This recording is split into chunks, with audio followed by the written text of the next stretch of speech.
ರಾಜ್ಯದಲ್ಲಿ 2 ಅಂತ ವಿಶ್ವೇಶ್ವರಯ್ಯನವರು ಅವರ ಮಾತು ಕೇಳಲಿಲ್ಲ ಅಂತ ಹೇಳಿದಾಗ 4 ಜನ ಅಧಿಕಾರಿಗಳ ನೇಮಕಕ್ಕೆ ಅರಮನೆಗೆ ಅವರಿಗೆ ಆದೇಶ ಮಾಡ್ತಾರೆ ನಾಲ್ವಡಿ ಕೃಷ್ಣರಾಜ ಒಡೆಯರ್.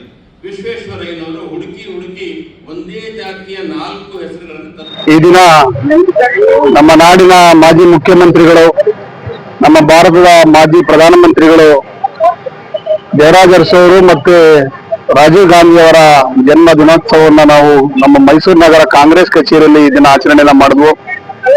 ಅವರ ಗುಣಗಾನಗಳನ್ನ, ಅವರ ಇತಿಹಾಸವನ್ನ ಕುರಿತು ಇತಿಹಾಸ ತಜ್ಞರು ನಮ್ಮ ಕಾಂಗ್ರೆಸ್ ಕಚೇರಿಯಲ್ಲಿ ಮಾತಾಡಿದ್ರು. ನಮ್ಮ ಚನ್ನಬಸಪ್ಪನವರ ಮಗಳು ಮಾಜಿ ಸಚಿವರಾದ ಶ್ರೀಮತಿ ರಾಣಿ ಸತೀಶ್ ಅವರು, ಹಾಗೆ ಇತಿಹಾಸ ತಜ್ಞರಾದ ರಂಗರಾಜರವರು ಈ ಕಾರ್ಯಕ್ರಮದಲ್ಲಿ ಬಂದು ಭಾಗವಹಿಸಿ ಅವರೆಲ್ಲ ಕಾರ್ಯಕ್ರಮಗಳನ್ನ ಮಾಡುದು. ರಾಜೀವ್ ಗಾಂಧಿ ಅವರು ತಂತ್ರಜ್ಞಾನದಲ್ಲಿ ಈ ದೇಶಕ್ಕೆ ಸೇವೆಯನ್ನು ಸಲ್ಲಿಸಿರುವುದನ್ನು ನಾವೆಲ್ಲರೂ ಕೂಡ ಸ್ಮರಿಸುವಂತಹ ಕಾರ್ಯಕ್ರಮದಲ್ಲಿ ನಾವು ಪಾಲ್ಗೊಳ್ತಾ ಇದ್ವಿ. ಹಾಗೆ ಸುಮಾರು 40 ವರ್ಷದ ವಯಸ್ಸಿನಲ್ಲಿ ರಾಜೀವ್ ಗಾಂಧಿ ಅವರು ಭಾರತದ ರಾಷ್ಟ್ರದ ಪ್ರಧಾನಮಂತ್ರಿಗಳಾಗಿ ಯುವಕರು ಮತ್ತೆ ಮಹಿಳೆಯರು ಕೂಡ ಸಬಲೀಕರಣವನ್ನ ಹೊಂದಬೇಕು, ಯುವಕರು ತಂತ್ರಜ್ಞಾನದ ಕಡೆ ಗಮನವನ್ನ ಕೊಡಬೇಕು. ಈ ಮೊಬೈಲು ಮತ್ತೆ ಇಸ್ರೇಲ್ ಅನ್ನ ತಂದಂತವರು ಮತ್ತೆ ಅನೇಕ ಕಾರ್ಖಾನೆಗಳನ್ನ ಕರ್ನಾಟಕದಲ್ಲೂ ಕೂಡ ಸ್ಥಾಪನೆ ಆಗೋದಕ್ಕೆ ನಮ್ಮ ರಾಜೀವ್ ಗಾಂಧಿ ಅವರು ಕಾರಣ. ಆ ಕಾರಣಕ್ಕೆ ರಾಜೀವ್ ಗಾಂಧಿ ಅವರನ್ನ ನೆನಪುಗಳನ್ನ ಮಾಡಿಕೊಳ್ಳುವಂಥದ್ದು ನಮ್ಮೆಲ್ಲರ ಆದ್ಯ ಕರ್ತವ್ಯ.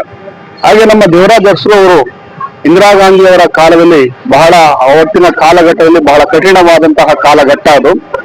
ನಮ್ಮ ಮೈಸೂರು ಜಿಲ್ಲೆಯ ಹುಣಸೂರು ತಾಲೂಕಿನ ಕಲ್ಲಳ್ಳಿಯಲ್ಲಿ ದತ್ತುಪುತ್ರರಾಗಿ ಅವರು ಬಂದಂತಹ ಸಂದರ್ಭ, ಅವರು ಮುಖ್ಯಮಂತ್ರಿಗಳಾಗಿ ಸಮಾಜದ ಕಟ್ಟಕಡೆಯ ವ್ಯಕ್ತಿಯೂ ಕೂಡ ಅವರು ರಾಜ ಮಹಾರಾಜರ ಕಾಲದಲ್ಲಿ ಅವರು ಒಂದು ರೀತಿಯ ಅಧಿಕಾರವನ್ನು ಹಿಡಿದಂತವರು.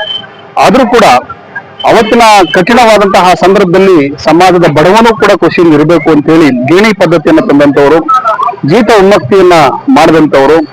ಹಾಗೆ ಈ ರಾಜ್ಯದ ಬಡವನು ಕೂಡ ಒಬ್ಬ ಪ್ರಜೆಯಾಗಿ ಬಾಳಬೇಕು ಅನ್ನುವಂತಹ ಇತಿಹಾಸವನ್ನ ತಿಳಿಸಿ ಬಹಳ ಉತ್ತಮವಾದ ಕಾರ್ಯಕ್ರಮಗಳನ್ನ ಮಾಡಿರುವಂತದನ್ನ ನಾವು ಸದಾಕಾಲ ನೆನಪಿನಲ್ಲಿ ಇರಬೇಕು ಅಂತೇಳಿ ನಾವೆಲ್ಲರೂ ಕೂಡ ಈ ನಮ್ಮ ಕಾಂಗ್ರೆಸ್ ಪಕ್ಷದ ಮೈಸೂರು ನಗರ ಮತ್ತು ನಮ್ಮ ಚಾಮರಾಜ ಕ್ಷೇತ್ರದ ಎಲ್ಲ ಕಾಂಗ್ರೆಸ್ ಕಾರ್ಯಕರ್ತರು, ನಾವೆಲ್ಲರೂ ಕೂಡ ನಮ್ಮ ವಾರ್ಡ್ ಮಹಿಳಾ ಅಧ್ಯಕ್ಷರೆಲ್ಲರೂ ಕೂಡ ಈ ಕಾರ್ಯಕ್ರಮದಲ್ಲಿ ಪಾಲ್ಗೊಂಡಿರುವಂತದ್ದು ನಮ್ಮೆಲ್ಲರೂ ಕೂಡ ಸಂತೋಷವಾಗಿದೆ.